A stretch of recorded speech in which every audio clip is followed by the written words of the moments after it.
other sight in the game can see the boxing. ThaBoxingvoice.com, live here with Abel Sanchez, Gennady Golovkin, Tom Laufer, Cotto. Just took him out, 4 rounds. Not really expected. Did you expect him to do 4-round knockout? I expected Cotto to look great, and he did. Freddie had him prepared. Daniel, unfortunately, maybe Gennady took something out of him. His pride and his ego, and it's not so important to him no more because he quit. He told the referee he didn't want to continue. But I'm happy for Miguel, and I'm very happy for Freddie. Wait a minute, so are you insinuating had Gennady not gone first, this may not end up this way? That's exactly what I'm saying. All right, well, let's stir it up some more. I was talking to Peter Nelson. He says they're not Bob Arum. They don't marinate. They put things in the pot to cook. So obviously, Gennady, maybe Cotto, maybe Canelo should be coming up. Do you think it happens? In the past, you said Oscar will keep him away from him until 2020.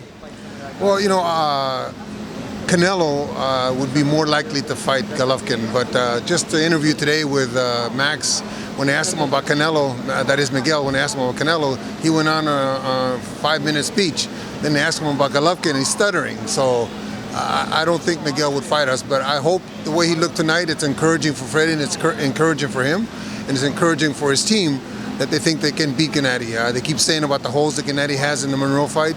Well, let's expose those holes. Let me see if we have the guy that I think we have. It's funny you bring that up because when I was interviewing him this week, he was making it seem as if Gennady's not an A-class opponent because he hasn't faced any A-class opponents, but he just got out the ring with Gennady's leftovers. I realize that when Miguel steps up to the A opponents, he's gotten beat. Got beat by Trout, got beat by Margarito, got beat by Floyd. So what A fighters has he beaten? And don't forget Pacquiao. Oh, okay, Pacquiao, okay. Well, I guess he considers Martinez an A fighter. I mean, I guess he was the A fighter at the time in that division. One A fighter, and that A fighter was a cripple. He's in bed right now with a cast up to his thigh because of the operations that he's had on his knee. I'm not taking nothing away from Miguel, but Miguel is a 160-pound champion, and Gennady wants that belt. And if Miguel's not the one that we're going to fight, then we'll fight somebody else. But I think he looked good enough today for Freddie to be encouraged. Freddie's a master of doing the things that he needs to do with guys like Miguel, older guys. He brings out the best in them. So hopefully he thinks that we can beat us. So I think that'd be a fight that the fans would want to see. Now, but do you consider it a master? I mean, again, I spoke to Cotto and he said if Golovkin agrees to the terms, well, then that fight could happen. But obviously that means a catch weight for a middleweight title that's supposed to happen at 160. And Gennady has said that he'd go down to 154, but for Mayweather, not for Cotto. Is Cotto still a big enough name where Gennady would lose those extra 6 pounds to make this fight happen? I think that's a question that has to happen and asked of Tom and the Herman brothers. But Cotto's a big enough name to negotiate, but I don't think that they've called Tom and negotiated anything or posed the terms. So what are the terms? If we get the terms, then at least we can sit down as a team and discuss them and see if it's possible. But until then, it's impossible to guess what they would want. But you know you're a fighter. Are you willing to let him go down to 154 for Cotto?